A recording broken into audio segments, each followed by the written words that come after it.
Hello everyone, कैसे हो आप सब। मैं निकुंज जरीवाला एक बार फिर से आपका स्वागत करता हूं आपके अपने YouTube channel magnetic science institute पे। बच्चों, क्लास 12 फिजिक्स चैप्टर नंबर 2 तीन पार्ट ऑलरेडी हम कर चुके हैं। आई होप कि आपके तीनों पार्ट जो है वो बहुत अच्छे से हो गए हैं, राइट। और अभी अगर आपके तीनों पार्ट बाकी है तो डिस्क्रिप्शन सेक्शन में जाइए, आपको उसका लिंक मिलेगा। फटाफट उसको देख के वापस इस वीडियो के ऊपर आइए, ओके। और अभी आप मेरे चैनल के ऊपर अगर नए हो तो प्लीज चैनल को सब्सक्राइब करिए। चलिए, तो इस पर्टिकुलर लेक्चर में बच्चों हम मोस्ट इंपॉर्टेंट टॉपिक की बात करने जा रहे हैं from the chapter, and that topic is capacitor. कौन सा है बच्चों वो टॉपिक? कैपेसिटर है, राइट। तो पहले मैं आपको बेसिक उसका इंट्रोडक्शन देता हूं कि कैपेसिटर आपको देखने कहां मिलता है। तो आपके घर पे जो फैन होता है ना बच्चों, सीलिंग फैन, तो आप ध्यान से देखिएगा उस सीलिंग फैन के साथ ना एक छोटी सी डब्बी होती है, एक छोटा सा सिलेंडर लगा होगा उसके साथ में। तो वो सिलेंडर बच्चों और कुछ नहीं है। क्या है वो सिलेंडर बच्चों? कैपेसिटर है। क्या है वो सिलेंडर? कैपेसिटर है। और कैपेसिटर का बच्चों मेन काम क्या है पता है? उसका मेन काम है चार्ज को स्टोर करना। क्या करता है कैपेसिटर? चार्ज को स्टोर करने का काम करता है, राइट। चलिए, तो कैपेसिटर जो है बच्चों वो बनता कैसे है? चलिए, तो वही थियरी हमें बात करनी है पूरी। तो कैपेसिटर जो है बच्चों that is system of two conductor. क्या होता है बच्चों? दो कंडक्टर होते हैं और उनके बीच में इंसुलेटर होता है। तो कैपेसिटर होता है बच्चों system of two conductor, system of two conductors separated by system of two conductors separated by insulator, separated by what? इंस्यूलेटर, okay. तो कुछ नहीं है बच्चों, दो कंडक्टर है जिनके बीच में क्या होता है? इंस्यूलेटर होता है। तो उस सिस्टम को हम क्या कहते हैं बच्चों? कैपेसिटर कहते हैं, राइट। चलिए, मान लीजिए कि ये आपका फर्स्ट कंडक्टर है, let's say it is conductor number 1। ये आपका एक और कंडक्टर है, दैट इज कंडक्टर नंबर 2। और दोनों के बीच का जो पूरा मीडियम है बच्चों वो क्या है? इंसुलेटर है। क्या है दोनों के बीच में? इंसुलेटर है। या तो ये एयर हो सकता है या तो फिर कोई और डाई इलेक्ट्रिक मटेरियल हो सकता है, राइट। क्योंकि डाई इलेक्ट्रिक का मतलब ही इंसुलेटर था, हमने आगे वाले पार्ट में ही किया हुआ है, ओके। चलिए बच्चों, तो कैपेसिटर में से एक कंडक्टर जो है, पूरे सिस्टम को हम कैपेसिटर कहेंगे। कंडक्टर 1 के ऊपर सपोज चार्ज मानते हैं Q1 है और इसके ऊपर चार्ज है Q2, ओके। और कंडक्टर 1 का पोटेंशियल है सपोज V1 और कंडक्टर 2 का पोटेंशियल है बच्चों V2, okay. For the simplicity हम 12th स्टैंडर्ड में खाली ऐसे ही कैपेसिटर करेंगे जिसमें एक प्लेट के ऊपर जो चार्ज है that Q1 is equal two plus Q और Q2 कितना होता है बच्चों? आपका Q2 होता है that is equal to minus Q, okay. मतलब दोनों में से एक कंडक्टर के ऊपर प्लस Q चार्ज होगा, दूसरे के ऊपर माइनस Q चार्ज होगा, ओके। हम खाली इसी टाइप के कैपेसिटर 12th स्टैंडर्ड में पढ़ने वाले हैं, फाइन। चलिए बच्चों, अब एक सिंपल सा लॉजिक समझिए। लॉजिक ये कहता है बच्चों कि अगर मैं इलेक्ट्रिक फील्ड की बात करूं तो क्योंकि ये जो है वो पॉजिटिव चार्ज है, तो पॉजिटिव का इलेक्ट्रिक फील्ड कहां होता है बच्चों? अवे होता है। तो I will write this as electric field of 1। ये कंडक्टर कैसा है बच्चों? आपका नेगेटिव है। नेगेटिव का फील्ड कहां होता है बच्चों? टूवर्ड्स होता है, दैट इज E2। यस और नो, मतलब दोनों की फील्ड जो है वो एक ही डायरेक्शन में, ये हमें आगे भी काम में आने वाला है, ओके। चलिए बच्चों, और आपको याद होना चाहिए कि इलेक्ट्रिक फील्ड क्या होता है बच्चों? तो इलेक्ट्रिक फील्ड का जनरल फॉर्मूला होता है बच्चों KQ/R²। यस और नो? Obviously yes. तो इलेक्ट्रिक फील्ड क्या होता है बच्चों? Directly proportional to the charge होता है, ओके। अब मुझे बताओ बच्चों के पोटेंशियल का जो डिफरेंस होता है, ओके, पोटेंशियल का डिफरेंस कितना है दोनों के बीच में? तो एक का पोटेंशियल V1 है, एक का पोटेंशियल V2 है। क्योंकि ये पॉजिटिव चार्ज के पास है तो ये प्लस V1 होगा और ये माइनस V2 होगा अगर साइन के साथ लिखे तो इन दोनों के बीच में बच्चों पोटेंशियल डिफरेंस कितना है?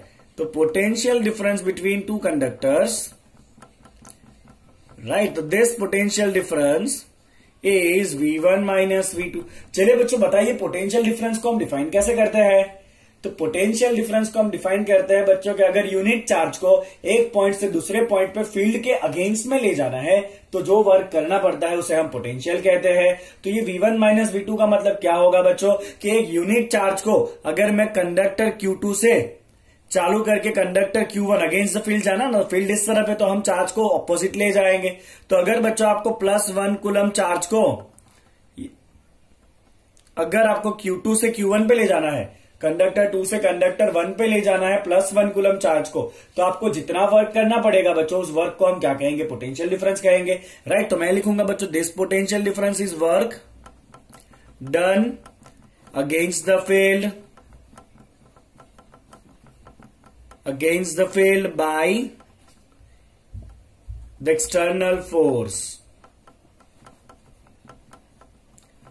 external force to move unit charge from कहां से कहां ले जाना है बच्चों आपको, कंडक्टर 2 टू कंडक्टर 1। चलिए पोटेंशियल डिफरेंस को बच्चों हम V सिंबल दे देते हैं, राइट। अब एक सिंपल सा लॉजिक है बच्चों, ये इलेक्ट्रिक फील्ड जितना ज्यादा स्ट्रांग होगा उतना आपको ज्यादा वर्क करना पड़ेगा अगेंस्ट द फील्ड, यस और नो, क्योंकि अगेंस्ट द फील्ड जाना है ना। अगर ये फील्ड ज्यादा स्ट्रांग होगा तो आपको भी ज्यादा वर्क करना पड़ेगा, मतलब पोटेंशियल का डिफरेंस भी ज्यादा होगा। Are you getting the logic what I want to say? जितना स्ट्रांग फील्ड है उतना ज्यादा वर्क करना पड़ेगा अगर चार्ज को इधर से इधर लाना है तो, मतलब उतना ज्यादा पोटेंशियल का डिफरेंस होगा दोनों के बीच में। तो मैं बच्चों लिखूंगा कि जो पोटेंशियल डिफरेंस है वो डायरेक्टली प्रोपोर्शनल टू क्या होता है, इलेक्ट्रिक फील्ड होगा।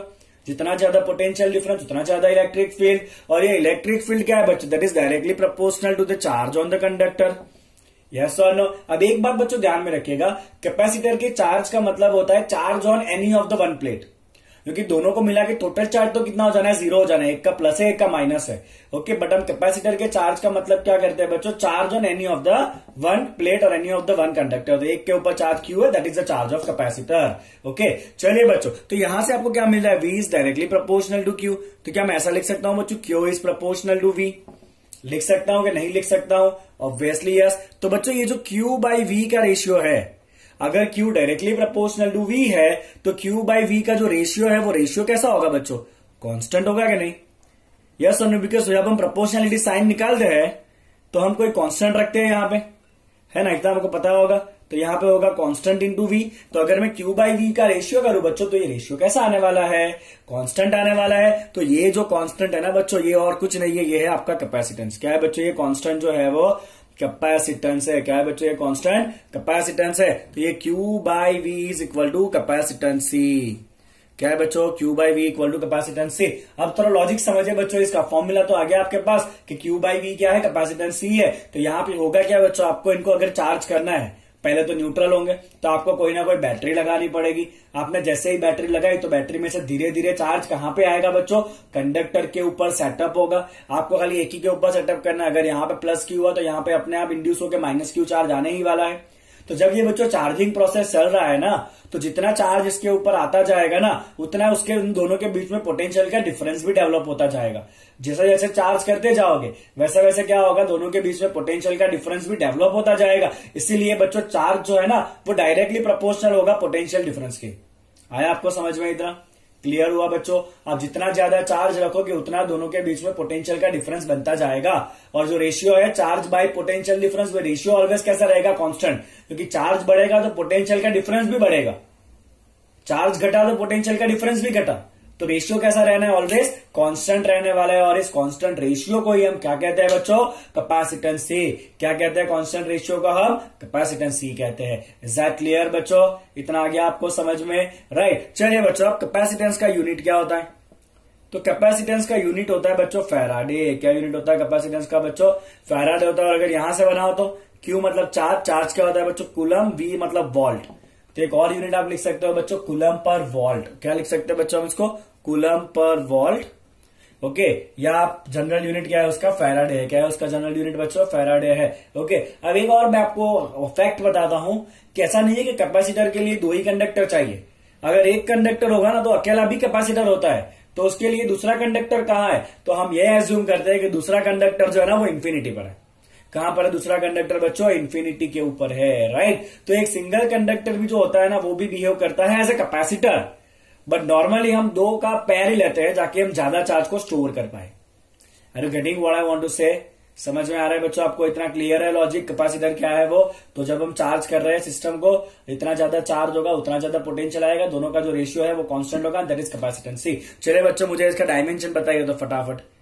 तो चार्ज बाय पोटेंशियल है। चलिए, चार्ज का डायमेंशन क्या होता है, A1 T1। आपको पोटेंशियल का पता है बच्चों, पोटेंशियल क्या होता है, जूल पर कूलम। आप उसको रिलेट करो, रट्टा मत मारो। पोटेंशियल क्या होता है, जूल पर कूलम। चलिए, जूल क्या होता है, एनर्जी, दैट इज M1L2T-2 पर कूलम। कूलम मतलब A1 T1। चलिए सिंप्लीफाई करिए, M ऊपर आएगा तो M-1 हो जाएगा, L ऊपर आएगा -2 हो जाएगा। चलिए A, अब T कितना होगा देखिए ध्यान से, तो ये -2 है, ये 1 है, ये 1 डिनोमिनेटर के डिनोमिनेटर में ऊपर जाएगा तो +1 होगा, दैट इज T2, -2 भी ऊपर आएगा तो +2 होगा, दैट इज T4। और ए कितना होगा बच्चों आपका, ए होगा आपका कितना होगा, ये ए भी ऊपर आएगा ना, तो ये कितना हो जाएगा आपका A2। तो ये हो गया बच्चों डायमेंशन ऑफ द कैपेसिटेंस। अब प्रैक्टिकल यूज के लिए 1 फैराडे जो है ना वो बहुत बड़ा यूनिट है। हम normally microfarad, picofarad use करते हैं। आगे हम देखेंगे कि 1 फैराडे अगर लेंगे तो क्या प्रॉब्लम होने वाला है। चलिए इतना आपको समझ में आ गया पहले कैपेसिटेंस क्या होता है उसके बारे में। ओके चलिए तो बच्चों जो आपका कैपेसिटर है उस कैपेसिटर का सिंबल क्या है। तो कैपेसिटर का सिंबल होता है बच्चों कुछ इस तरह से।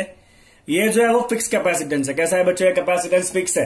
और अगर कैपेसिटेंस के ऊपर ऐसे लाइन मारी है ना, इसका मतलब इसको हम वेरी करा सकते हैं। क्या कर सकते हैं बच्चों, इसको हम वैल्यू जो है उसको वेरी करा सकते हैं एज पर आवर रिक्वायरमेंट।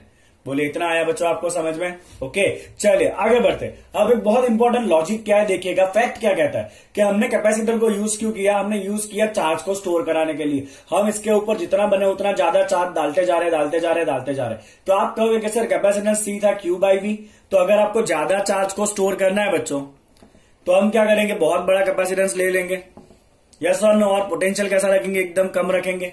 क्योंकि अगर न्यूमरेटर बड़ा होगा डिनोमिनेटर छोटा होगा तो अल्टीमेटली रेशियो जो है वो बहुत बड़ा हो जाएगा। यस और नो। मतलब क्या है कि हम कम पोटेंशियल डिफरेंस रखेंगे और बहुत ज्यादा चार्ज को ऊपर डालते जाएंगे। बट ऐसा प्रैक्टिकली पॉसिबल नहीं है। क्यों प्रैक्टिकली पॉसिबल नहीं है देखिए। तो पहले हमने जो बोला उसका स्टेटमेंट लिख देते हैं कि this formula suggested that if large amount of charge Q ज्यादा है ना stored, large amount of charge is stored at very low potential difference. We can say the capacitance is very large. कह सकते हैं ऐसा। कैपेसिटेंस कैसा होगा बच्चों, बहुत ज्यादा होगा। बट इसमें प्रॉब्लम क्या है, प्रॉब्लम तो बहुत बड़ा है। क्योंकि अगर मान लो बच्चों कि आप चार्ज को ज्यादा करते गए ना, अगर आप इसके ऊपर चार्ज बढ़ाते गए तो यहां पे जो इलेक्ट्रिक फील्ड था आपका E1 E2 मैंने अभी लिखा था आगे, राइट। तो E1 E2 भी स्ट्रांग होता जाएगा। यस और नो। अब एक्चुअली क्या होता है, जो भी इंसुलेटिंग मटेरियल होगा ना बच्चों, उस इंसुलेटिंग मटेरियल का कुछ ना कुछ कैपेसिटी होता है इलेक्ट्रिक फील्ड को विथस्टैंड करने का। उससे ज्यादा इलेक्ट्रिक फील्ड वो विथस्टैंड ही नहीं कर सकता है। और एक बार ये जो इलेक्ट्रिक फील्ड है वो इस इंसुलेटिंग मटेरियल की कैपेसिटी से बढ़ गई ना, उसके बाद जो मटेरियल है ना वो इंसुलेटिंग नहीं रहेगा, वो ब्रेकडाउन होकर आयन बन जाएगा। और अगर वो आयन बन गया मतलब चार्ज जो है वो यहां से लीक होकर कहां चला जाएगा, इस -Q के ऊपर आके न्यूट्रल हो जाएगा। आइए आपको लॉजिक समझ में, राइट। तो यहां पे हम क्या करेंगे बच्चों, यहां पे हम लिखेंगे कि if charge Q is large, तो उससे क्या होगा, electric field between the conductor will increase. Electric field between the conductor is increased. Yes or no? चलिए बच्चों अगर इलेक्ट्रिक फील्ड इंक्रीज हुआ and if this electric field चले मान लीजिए कि दोनों का रिजल्टेंट इलेक्ट्रिक फील्ड जो है बच्चों वो E है। ओके अगर ये इलेक्ट्रिक फील्ड बच्चों, if this electric field gets stronger than dielectric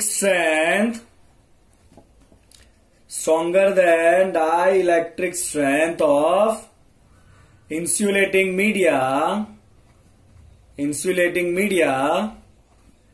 right, the material और जो इंसुलेटर है ना आपका, the material will lose its insulating property.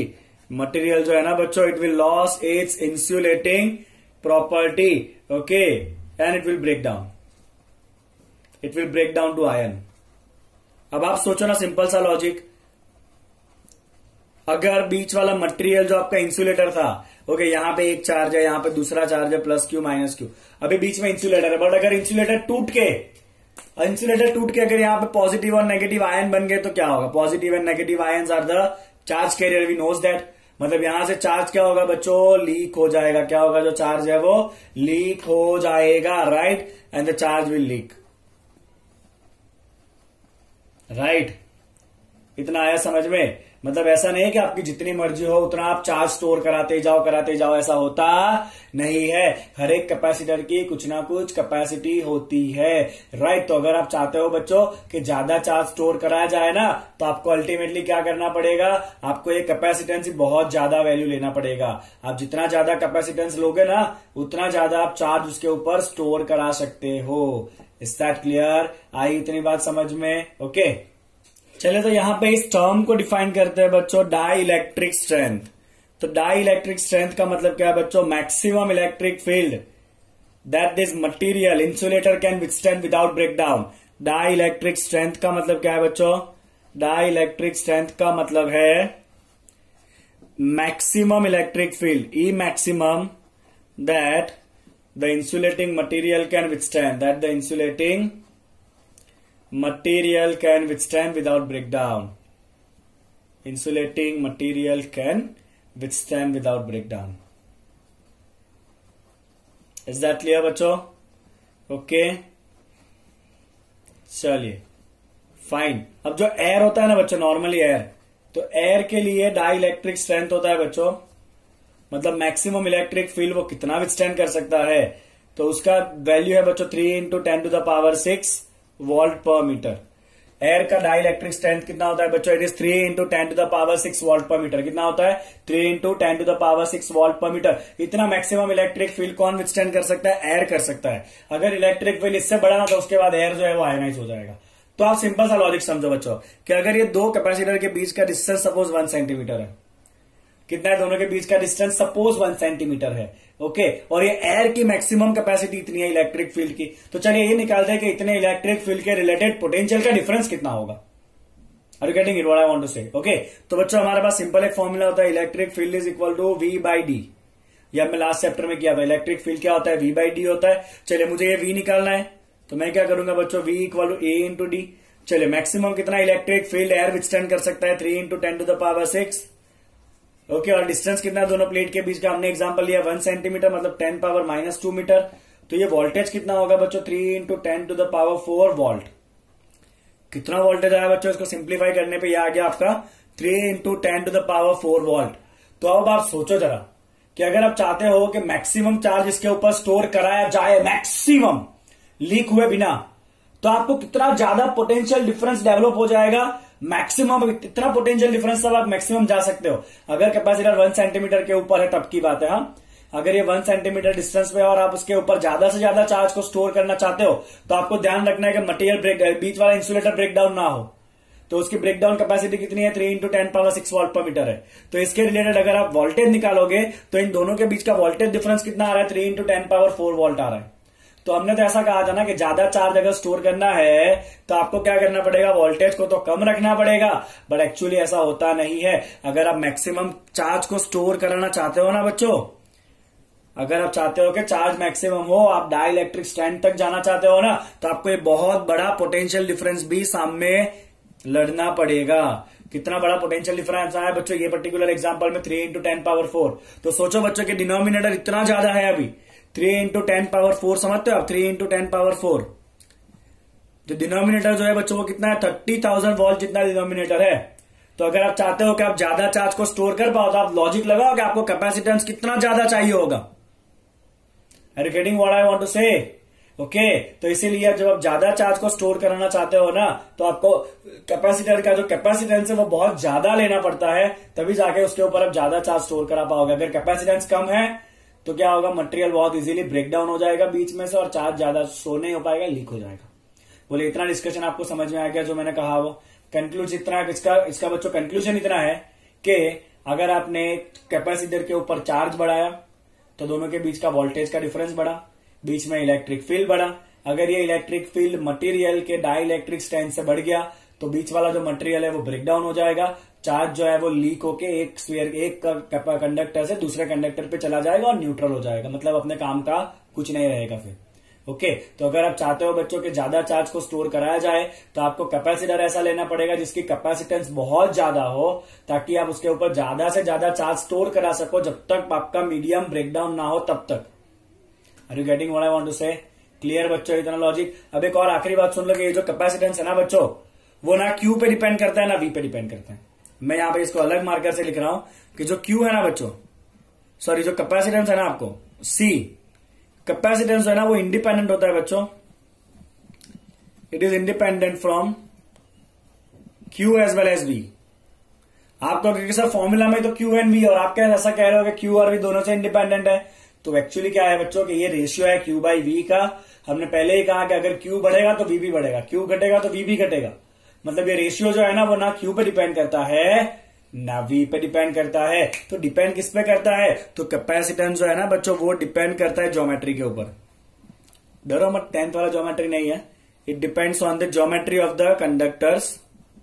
जैसे कि हो गया ज्योमेट्री में हो गया बच्चों shape of conductor, size of conductor, और उन दोनों कंडक्टर के बीच का बच्चों डिस्टेंस कितना है, डिस्टेंस बिटवीन द कंडक्टर। तो इन पर्टिकुलर चीजों के ऊपर आपका कैपेसिटेंस डिपेंड करता है। और एक और पॉइंट आएगा, दोनों के बीच में इंसुलेटर कौन सा है उसके ऊपर भी ये कैपेसिटेंस जो है वो डिपेंड करेगा। बोलिए इतना क्लियर आपको, कैपेसिटेंस का बिगिनिंग आपको क्लियर हो चुका है। चलिए तो अब बात करेंगे हम about the parallel plate capacitor, exam का मोस्ट इंपॉर्टेंट टॉपिक, राइट। चलिए बच्चों, पैरेलल प्लेट कैपेसिटर की बात की जाए तो यहां पे जो आपके दोनों कंडक्टर है ना बच्चों वो किस फॉर्म में होंगे, they will be in the form of plates of metal. किस फॉर्म में होंगे बच्चों, दोनों कंडक्टर जो है वो मेटल की प्लेट के फॉर्म में होंगे, राइट। ओके, तो ये हो गया आपका फर्स्ट कंडक्टर, ये हो गया आपका सेकंड कंडक्टर। चलिए मान लेते हैं कि इसके ऊपर पॉजिटिव चार्ज है। चलिए कितना है positive charge, let's say it is plus Q, तो ऑब्वियसली इस कंडक्टर के ऊपर उतना ही क्या होगा, नेगेटिव चार्ज होगा, that is what minus Q। और दोनों के बीच का बच्चों सेपरेशन डिस्टेंस ले लेते हैं स्मॉल d, क्या लेंगे सेपरेशन डिस्टेंस स्मॉल d। और ये जो भी आपका प्लेट है बच्चों उस प्लेट का एरिया लेना है आपको A। कितना लेना है बच्चों, प्लेट का एरिया आपको ले लेना है A। और अभी दोनों के बीच में क्या है बच्चों, वैक्यूम है। जो इंसुलेटिंग मटेरियल है वो क्या है आपका वैक्यूम है या तो एयर है। इतना क्लियर, आपको इतना समझ में आ गया फिगर में। चलिए बच्चों अब हम बात करेंगे कि इसका कैपेसिटेंस कितना होगा, वो हमें फाइंड करना है। और एग्जाम के लिए बच्चों मोस्ट इंपॉर्टेंट थियरी, ध्यान से देखिएगा कैसे करेंगे हम। तो सबसे पहले बच्चों यहाँ पे एक बात आपको ध्यान रखनी है कि दोनों प्लेट के बीच का जो डिस्टेंस है ना स्मॉल डी वो बहुत छोटा है कंपेयर टू द एरिया। तो यहाँ पे आपको एक चीज मेंशन करना है बच्चों कि डिस्टेंस का जो स्क्वायर होगा ना that is double less than area, क्योंकि डिस्टेंस बहुत छोटा है, प्लेट जो है ना बहुत पास पास में compare to the area. Okay, चलिए इलेक्ट्रिक फील्ड की बात करते हैं। उससे पहले इसके ऊपर का चार्ज डेंसिटी मान लेते हैं सिग्मा, पॉजिटिव चार्ज है ना, और इसके ऊपर का चार्ज डेंसिटी उतना ही होगा बच्चों, क्या होगा माइनस सिग्मा होगा चार्ज डेंसिटी, यस और नो। चलिए बच्चों ये आपका पॉजिटिव चार्ज है तो उसका इलेक्ट्रिक फील्ड कहां होता है, पॉजिटिव का इलेक्ट्रिक फील्ड होता है बच्चों अवे। तो ये क्या होगा आपका electric field of positive charge, positive plate. और ये कौन सा फील्ड है बच्चों, ये कौन सा आपका प्लेट है, नेगेटिव है। नेगेटिव का फील्ड कहां होता है बच्चों, टूवर्ड्स ही होता है। ये पॉजिटिव था उसका फील्ड अवे गया, नेगेटिव का फील्ड कहां होता है, टूवर्ड्स होता है। तो ये आपका इलेक्ट्रिक फील्ड ऑफ नेगेटिव। अब क्योंकि बच्चों दोनों प्लेट के बीच का डिस्टेंस हमने बहुत कम ले लिया है कंपेयर टू एरिया, तो हम एज्यूम कर सकते हैं कि ये जो प्लेट है ना it will behave as infinitely charge playing sheet. Okay, चलिए स्टेटमेंट लगाता हूं मैं। हम यहां पे लिखेंगे as the distance between the plate, as the distance between the plates is very small compared to area of plates, that is d square is double less than area, we can consider the plates as infinite charge sheet। और आपको तो पता ही होगा बच्चों infinite charge sheet का electric field कितना होता है, बताओ। तो इनफाइनाइट चार्ज फील्ड का इलेक्ट्रिक फील्ड होता है बच्चों सिग्मा बाई 2 एप्सिलॉन 0। कितना होता है चार्ज प्लेट का electric field, sigma by 2 epsilon 0। आपने गॉस लॉ से डिराइव किया था चैप्टर नंबर 1 में। ओके, चलिए बच्चों अभी हम क्या बात कर रहे हैं कि ये पॉजिटिव का इलेक्ट्रिक फील्ड इस डायरेक्शन में जा रहा है E प्लस। ओके, चलिए ये पॉजिटिव का फील्ड इस तरफ कहां होगा बच्चों, अवे होगा, that is E plus, yes और नो। चलिए नेगेटिव का फील्ड कहां होगा, नेगेटिव प्लेट का फील्ड होता है towards the plate, that is E minus. यहां भी वो फील्ड कहां जा रहा होगा, टुवर्ड्स द प्लेट जा रहा होगा। ओके, चलिए अब यहां पे दोनों प्लेट के ऊपर का चार्ज डेंसिटी सेम है, एक का सिग्मा है एक का माइनस सिग्मा है। मतलब इलेक्ट्रिक फील्ड का वैल्यू तो सेम आएगा बिकॉज वैल्यू क्या है, सिग्मा बाई 2 एप्सिलॉन 0 है, खाली डायरेक्शन ही अलग अलग आएगी जो हमने यहाँ पे मेंशन किया है। तो हम यहाँ पे लिखेंगे बच्चों के E प्लस का मैग्नीट्यूड लिखो या E माइनस का मैग्नीट्यूड लिखो, दोनों का आपका मैग्नीट्यूड कैसा होगा, सेम होगा, that is sigma by 2 epsilon 0। तो आप प्लेट के बाहर वाले पार्ट में देखो, उसमें पॉजिटिव और नेगेटिव का फील्ड अलग अलग डायरेक्शन में है। तो यहां पे आपका नेट फील्ड कैसा हो जाएगा, 0, बिकॉज दोनों का वैल्यू सेम है, एक इस तरफ जा रहा है एक इस तरफ जा रहा है, तो प्लेट के बाहर के रीजन में आपका नेट फील्ड कितना होगा बच्चों, 0 होगा। सिमिलरली बच्चों यहां भी आपका बाहर का इलेक्ट्रिक फील्ड कितना होगा, 0, बट अंदर देखिए अंदर इलेक्ट्रिक फील्ड एक ही डायरेक्शन में जा रहा है, मतलब यहां पे दोनों क्या करेगा, एक दूसरे को एड ऑन करेगा। तो मैं यहां पे लिखूंगा बच्चों कि electric field outside the plate, electric field in region outside the plate is 0. Why? Because E plus and E minus are in opposite direction. बाहर का पॉइंट लिख दिया हमने। चलिए अब बात करेंगे बिटवीन द प्लेट्स। तो बच्चों आपको क्या दिख रहा है, between the plates both are in same direction. तो हम यहां पे लिखेंगे बच्चों के between the plates E plus and E minus are in same direction, yes और नो। ओके चलिए, तो बीच में नेट इलेक्ट्रिक फील्ड कितना होगा, तो दोनों को प्लस करना है आपको, E plus plus E minus. आप जब थियरी प्रिपेयर करो ना तो आपको डायरेक्ट यही याद रखना है, बट एग्जाम में तो इतना सब कुछ लिखना तो पड़ेगा। चलिए पॉजिटिव का इलेक्ट्रिक फील्ड का वैल्यू क्या है, सिग्मा बाई 2 एप्सिलॉन 0। नेगेटिव का भी वैल्यू कितना है, वैल्यू का लिया, डायरेक्शन तो ले लिया है, तो माइनस साइन नहीं रखना है। तो 2 बार सिग्मा बाई 2 एप्सिलॉन 0 आया, मतलब ये क्या हो जाएगा बच्चों, 2 बार सिग्मा बाई 2 एप्सिलॉन 0, 2 2 कट करेंगे तो ये कितना हो गया आपका, खाली सिग्मा बाई एप्सिलॉन 0 हो गया। क्या है ये, इलेक्ट्रिक फील्ड है, यस और नो। ओके चलिए बच्चों, अगर दोनों प्लेट के बीच का पोटेंशियल डिफरेंस V है, कितना है दोनों प्लेट के बीच का पोटेंशियल डिफरेंस V है, तो हम क्या लिखेंगे बच्चों, if the V is the potential difference between the plates, तो आप तो बहुत होशियार हो बच्चों, आपको पता ही होगा इलेक्ट्रिक फील्ड क्या होता है, पोटेंशियल डिफरेंस बाय डिस्टेंस। दोनों प्लेट के बीच का डिस्टेंस कितना है बच्चों, D जितना है, दोनों के बीच का पोटेंशियल डिफरेंस कितना है, V जितना है, तो इलेक्ट्रिक फील्ड क्या होता है, V बाई D होता है, यस और नो। तो यहां से बच्चों हमें V क्या मिल जाएगा, V मिल जाना है हमें E इंटू डी। चलिए E का वैल्यू क्या है, सिग्मा बाय एप्सिलॉन 0 है, रख दो यहाँ पे sigma by epsilon 0 into D. क्या आप मुझे बता सकते हो सिग्मा क्या होता है, तो सिग्मा होता है बच्चों surface charge density, that is equal to charge by area, yes और नो। याद आया first chapter, surface charge density, sigma क्या होता है आपका, charge by area, that is Q by A. तो आप यहाँ पे सिग्मा का वैल्यू डाल दोगे। ओके चलिए, तो ये हमने लास्ट स्टेप किया। अभी सिग्मा क्या लिखेंगे बच्चों, हम क्यू बाय ए लिख देंगे, divide by epsilon 0 into D, sigma की जगह क्यू बाय ए डाल दिया हमने। ओके चलिए बच्चों, अब क्या करेंगे, थोड़ा सिंप्लीफाई कर लेते हैं पहले इसको, Q D by A epsilon 0। अब मैं यहां पे क्या करूंगा, V को नीचे ला दूंगा, Q by V is equal to A epsilon 0 ऊपर आया, डी नीचे गया। अब आप थोड़ा सा स्मार्ट हो ना, अगर आप ध्यान से देख रहे हो ना तो आपको पता चल चुका होगा कि क्यू बाई वी क्या होता है बच्चों, कैपेसिटेंस सी होता है। क्या होता है, Q by V is nothing but capacitance C. तो पैरेलल प्लेट कैपेसिटर का कैपेसिटेंस कितना होता है बच्चों, ए एप्सिलॉन 0 बाई डी। कितना होता है capacitance, A epsilon 0 by D. और एप्सिलॉन 0 क्या है बच्चों, एप्सिलॉन 0 है आपका permittivity of the free space. कितना वैल्यू बच्चों, चैप्टर नंबर 1 याद करो, 8.85 into 10 power minus 11 newton inverse metre minus 2 coulomb square, right. Okay चले, यहां पे एक छोटा सा बच्चों इफेक्ट होता है। हमने जो कहा कि इलेक्ट्रिक फील्ड जो है वो पॉजिटिवली चार्ज प्लेट से नेगेटिवली चार्ज प्लेट की तरफ होगा, बट ये खाली तभी ट्रू होता है बच्चों जब डिस्टेंस है ना वो बहुत छोटा होता है कंपेयर टू द एरिया।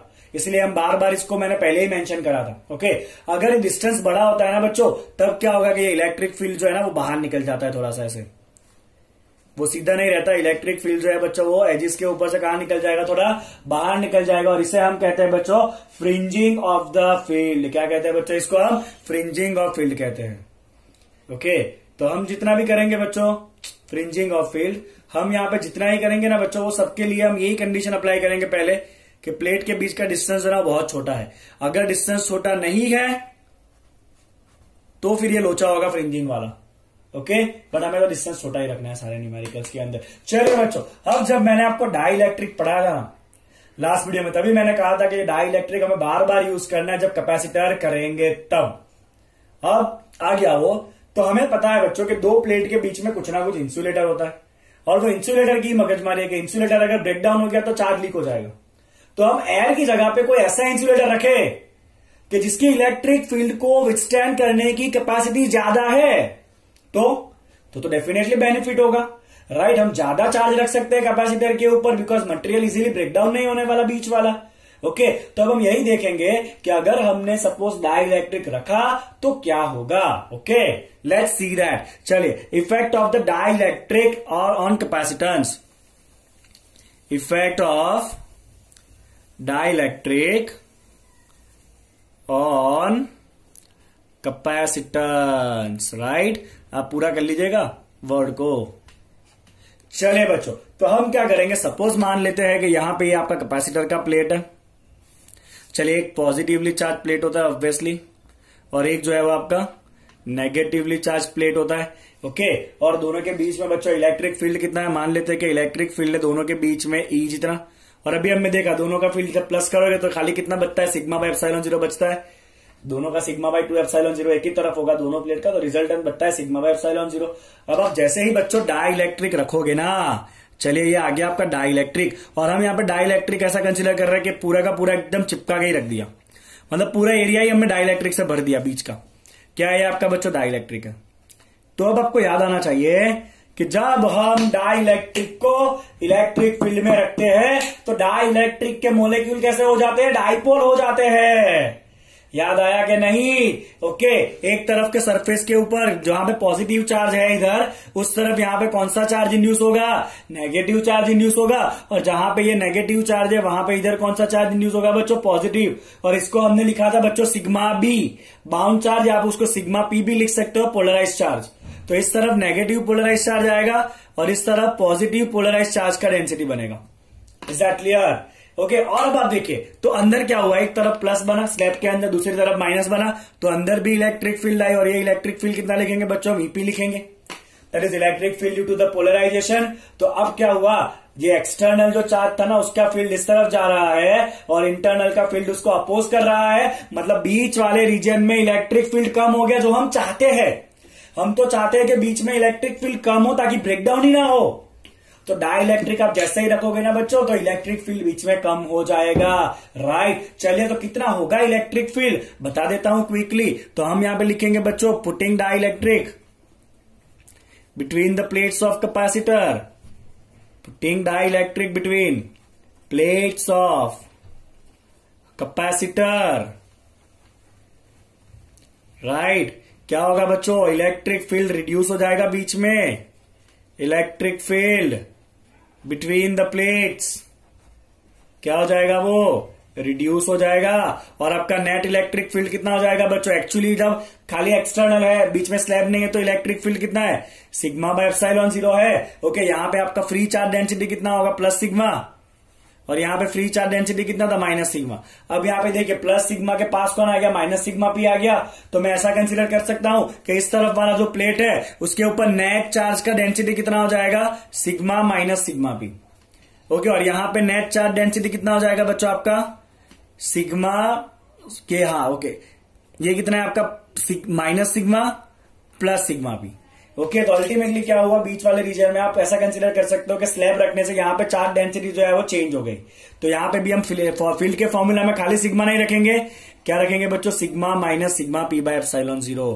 क्या रखेंगे बच्चों, सिग्मा माइनस सिग्मा पी। चलिए, सिग्मा पी क्या है बच्चों, सिग्मा पी है charge density of the induced charge in slab, charge density of induced charge, charge density of induced charge in slab of dielectric, right. Okay, तो dielectric रखने से आप ऐसा समझ सकते हो कि जो आपका कैपेसिटर का प्लेट था ना, ओके, उसमें एक प्लेट का आपका चार्ज डेंसिटी कितना हो गया, सिग्मा माइनस सिग्मा भी हो गया, और दूसरे का कितना हो गया, माइनस सिग्मा प्लस सिग्मा भी हो गया, और बीच का जो इलेक्ट्रिक फील्ड था वो भी रिड्यूस होकर कितना हो गया आपका, sigma minus sigma P by epsilon zero. Electric field कम हुआ तो कैपेसिटर की कैपेसिटी भी बढ़ेगी, ठीक है।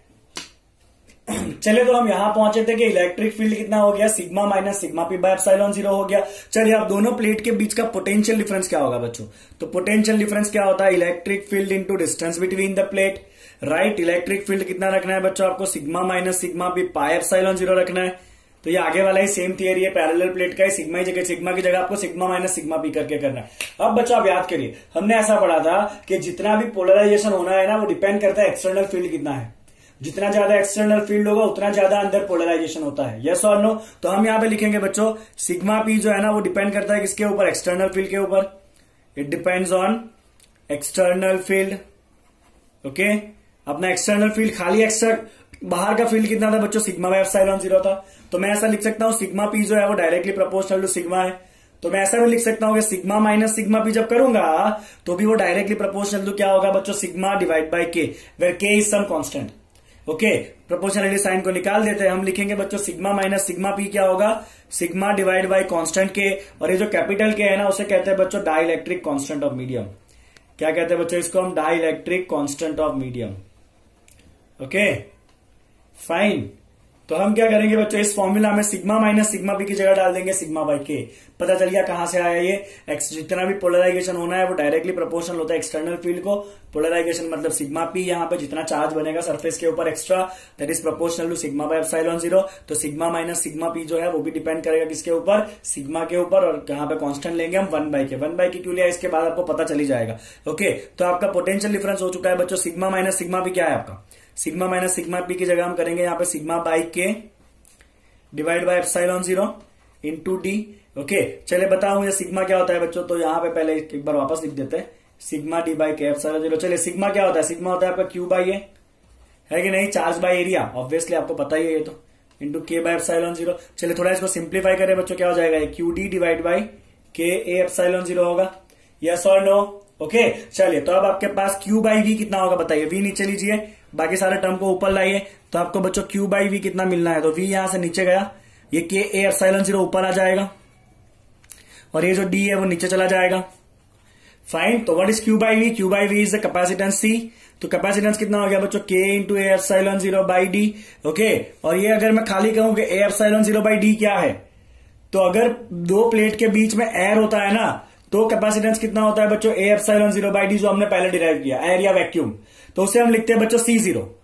और अगर दो प्लेट के बीच में कोई डाइलेक्ट्रिक स्लैब रखा है जिसका डाइलेक्ट्रिक कांस्टेंट के है, तो कैपेसिटेंस कितना हो जाता है, के ए एप्सिलॉन 0 बाई डी हो जाता है, मतलब विल बिकम के times of capacitance of the dielectric, जब आपका वैक्यूम है तब।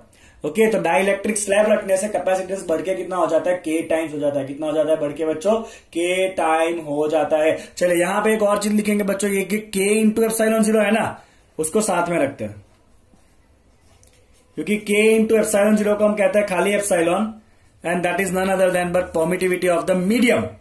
एप्सिलॉन 0 क्या था, परमिटिविटी ऑफ वैक्यूम, और ये एप्सिलॉन क्या होता है बच्चों, एप्सिलॉन आपका होता है परमिटिविटी ऑफ द मीडियम। क्या होता है epsilon, permittivity of medium, right. Okay, and that is what, that is your K into epsilon 0। Okay, is that clear बच्चों। तो यहां से एक छोटा सा फॉर्मूला आप याद रख लेना कि ये जो के होता है ना डाइलेक्ट्रिक कांस्टेंट, ये के कितना होता है बच्चों आपका, के होता है आपका ई बाई ई 0। कितना होता है dielectric constant, K is equal to E by E 0। बोले आपको समझ में आया डाइलेक्ट्रिक रखने से क्या हुआ, तो जब भी आप दो प्लेट के बीच में डाइलेक्ट्रिक रखोगे तो डाइलेक्ट्रिक क्या करेगा, दोनों प्लेट के बीच का इलेक्ट्रिक फील्ड कम करेगा ताकि ब्रेकडाउन जल्दी ना हो, और उससे क्या होगा, वो ज्यादा के ज्यादा चार्ज आप कैपेसिटर के ऊपर स्टोर कर सकते हो। कितना ज्यादा, के टाइम्स ज्यादा चार्ज आप स्टोर कर सकते हो। इज दैट क्लियर बच्चों। ओके, चलिए बच्चों एक इंपॉर्टेंट टर्म पढ़ेंगे यहां पे हम, that is electric displacement. Okay, तो बच्चों पहले सिंपल सिचुएशन देख लीजिए कि ये कैपेसिटर का प्लेट था आपका, इसके ऊपर आपका चार्ज था, सपोज मान लीजिए इसका चार्ज डेंसिटी आपका प्लस सिग्मा था, इसका चार्ज डेंसिटी आपका माइनस सिग्मा था। दोनों प्लेट के बीच में इलेक्ट्रिक फील्ड था जिसका वैल्यू था बच्चों आपका E0 is equal to sigma by epsilon 0 था। फिर हमने क्या किया, दोनों के बीच में एक डाइलेक्ट्रिक का स्लैब डाल दिया। बोले डाला कि नहीं डाला, स्लैब डालने से यहां पे कौन सा चार्ज आया था, माइनस, यहां पे कौन सा चार्ज आया था बच्चों, प्लस। ओके, और इसका चार्ज डेंसिटी कितना था आपका, माइनस सिग्मा पी था, और इसका चार्ज डेंसिटी कितना था बच्चों आपका, खाली sigma P, that is plus में अंदर। ओके, मतलब ये स्लैब के अंदर डाइपोल मोमेंट आया, डाइपोल मोमेंट का डायरेक्शन क्या होता है, माइनस से प्लस होता है, राइट। मतलब ये स्लैब जो पोलराइज हुआ उसमें पोलराइजेशन का डायरेक्शन क्या है, माइनस टू प्लस, इस तरह पे पोलराइजेशन का डायरेक्शन पी, राइट। ओके, और हमने पोलराइजेशन वाला टर्म भी पढ़ा था जब लास्ट वीडियो में देखा था, तो पोलराइजेशन क्या था बच्चों, it was dipole moment per unit volume. याद है आपको, तो मैं आगे के लेक्चर में से आपको दो इंपॉर्टेंट फैक्ट बता देता हूं, पहले जो हमने ऑलरेडी कर लिया है, कि जो आपका पोलराइजेशन है बच्चों P इज इक्वल टू क्या होता है बच्चों, dipole moment per unit volume. क्या होता है बच्चों, आपका dipole moment per unit volume होता है, और मैं ऐसा डिराइव किया था कि डाइपोल, ये पोलराइजेशन क्या होता है बच्चों, that is equal to psi A into E किया था ऐसा कुछ, P equal to psi into E किया था, और साई को हमने क्या कहा था, ससेप्टिबिलिटी कहा था। याद आया बच्चों आपको, क्या कहा था आपने, साई को ससेप्टिबिलिटी कहा था ऐसा। चलिए बच्चों अब यहां पे आपको क्या करना है, तो यहां पे जैसे ही आपने डाइलेक्ट्रिक को इलेक्ट्रिक फील्ड में रखा तो उसका पोलराइजेशन हुआ, और ये जो पोलराइजेशन हो रहा है ना बच्चों सिग्मा पी, आपको विदाउट एनी प्रूफ ये एक्सेप्ट करना है कि, विदाउट प्रूफ हम बच्चों एक्सेप्ट करने वाले हैं कि ये जो आपका पोलराइजेशन है P, that is none other than but sigma P। क्या होता है आपका पोलराइजेशन होता है बच्चों, ये सिग्मा P जितना है ना आपके ब्लॉक के ऊपर जो चार्ज डेंसिटी आया ना, that charge density is equal to what, polarization. Fine क्या होगा बच्चों, वो पोलराइजेशन होगा। ओके, और ये पोलराइजेशन कैसा है बच्चों, आपका वेक्टर क्वांटिटी है ना, तो हम इस तरह से लिख सकते हैं बच्चों, sigma P is equal to polarization dot N caret. क्या लिखेंगे बच्चों हम, sigma P is equal to polarization dot N caret. N caret क्या है, सरफेस को परपेंडिकुलर यूनिट वेक्टर, तो यहाँ पे इस तरफ होगा एन कैरेट और यहाँ पे इस तरफ होगा एन कैरेट, सरफेस के परपेंडिकुलर यूनिट वेक्टर। ओके चलिए बच्चों आगे देखते हैं। यहाँ पे पहला आपका हो गया sigma P equal to polarization dot N.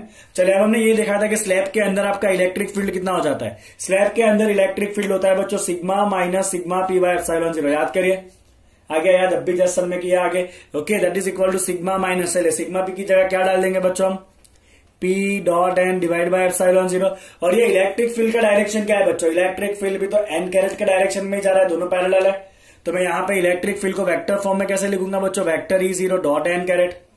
समझ आया आपको, इतना क्या करना है, वो इतना क्लियर है बच्चों आपको, ये आपको एक्सेप्ट करना है और फिर हम आगे सब कुछ डिराइव करेंगे। चलिए ये ई जीरो ऊपर लीजिए, क्या हो रहा है बच्चों बताइए, E zero into electric field dot N caret, minus वाले टर्म को सामने लीजिए, प्लस होगा P dot N caret, that is equal to your sigma. Sigma क्या है बच्चों, सिग्मा फ्री सरफेस का चार्ज डेंसिटी है, जो कैपेसिटर के प्लेट के चार्ज डेंसिटी है वो सिग्मा है, और अंदर जो आपका डाइलेक्ट्रिक के ऊपर जो चार्ज डेंसिटी बना वो सिग्मा पी है। ओके चलिए अब यहां पे हम एन डॉट को कॉमन निकाल लेते हैं, तो यहां पे क्या बचता है बच्चों, आपके पास बच जाएगा epsilon zero into E zero plus P, that is equal to sigma.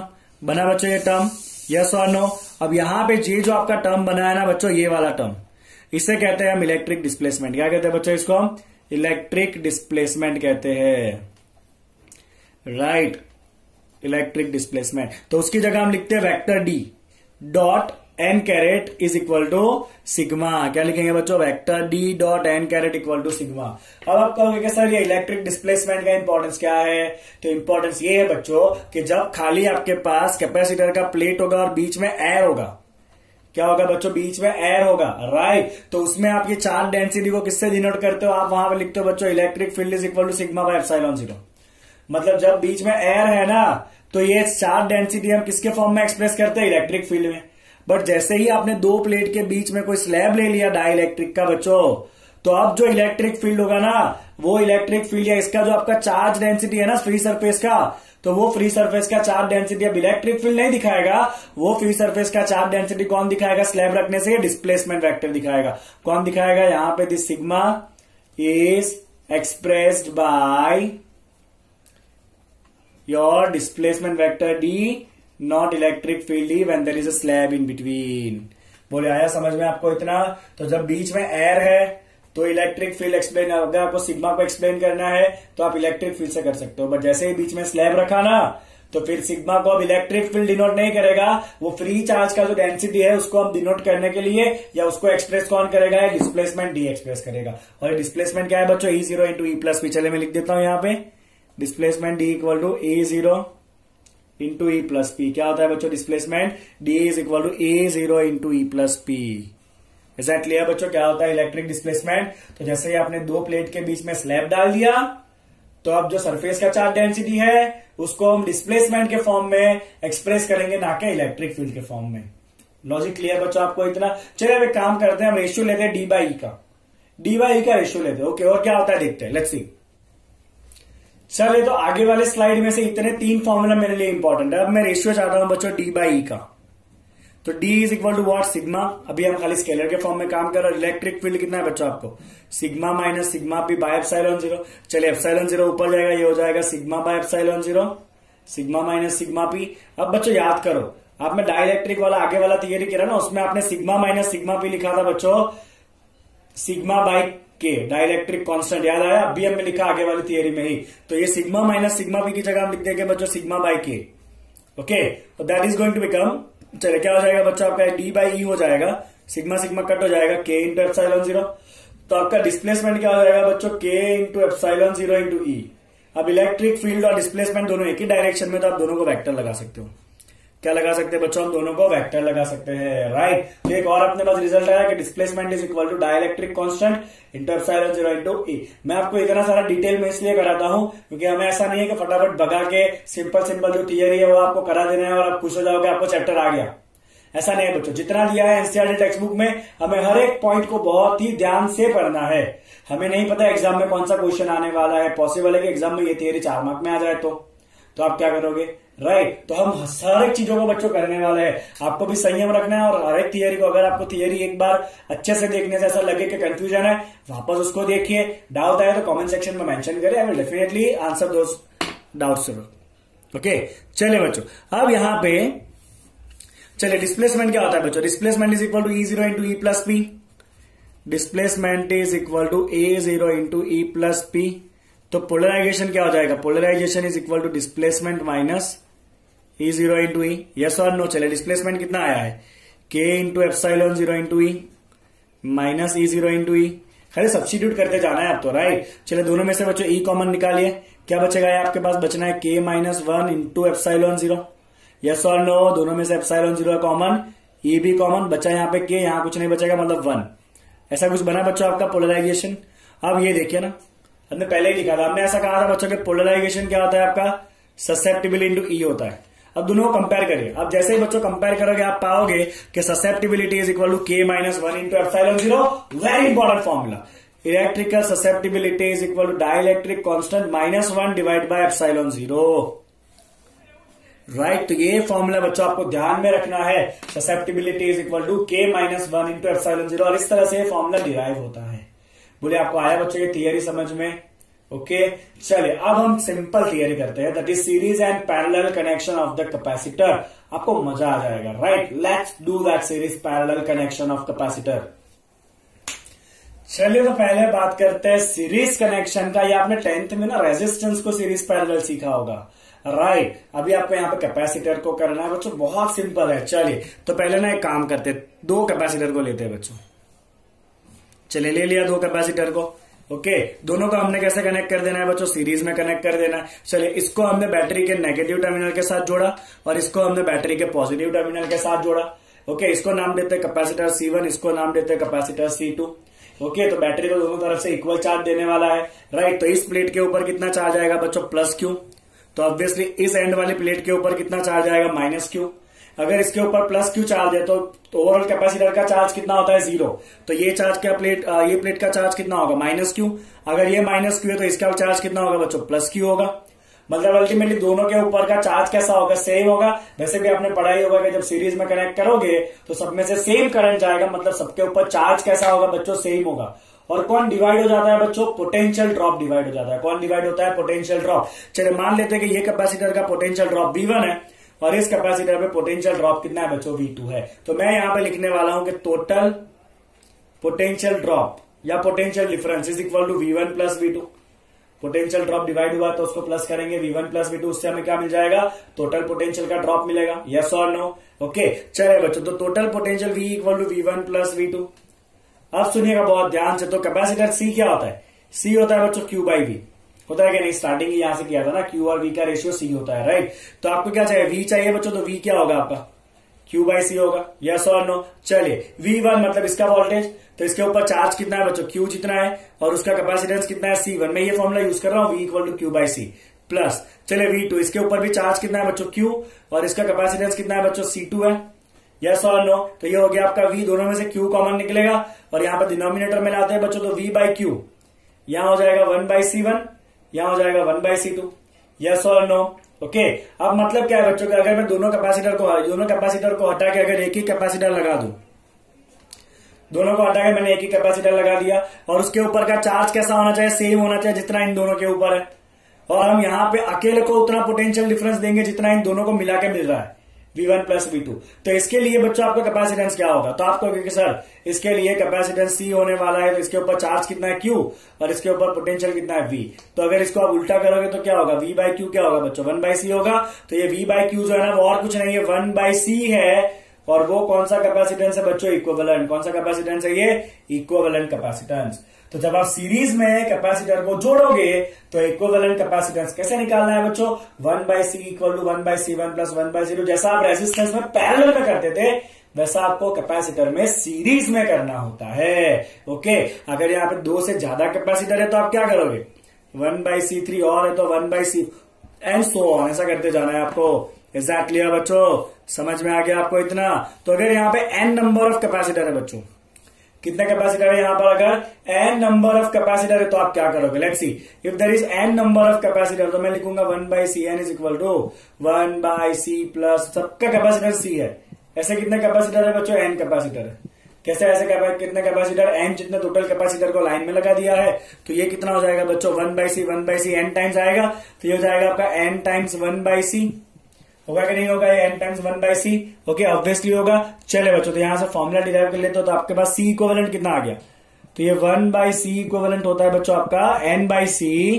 तो जब आप n कैपेसिटर को पैरेलल में लगाओगे तो उसका C इक्विवेलेंट उल्टा करो, कितना हो जाएगा बच्चों, C/n। कितना हो जाएगा उसका कैपेसिटेंस, C/n हो जाएगा।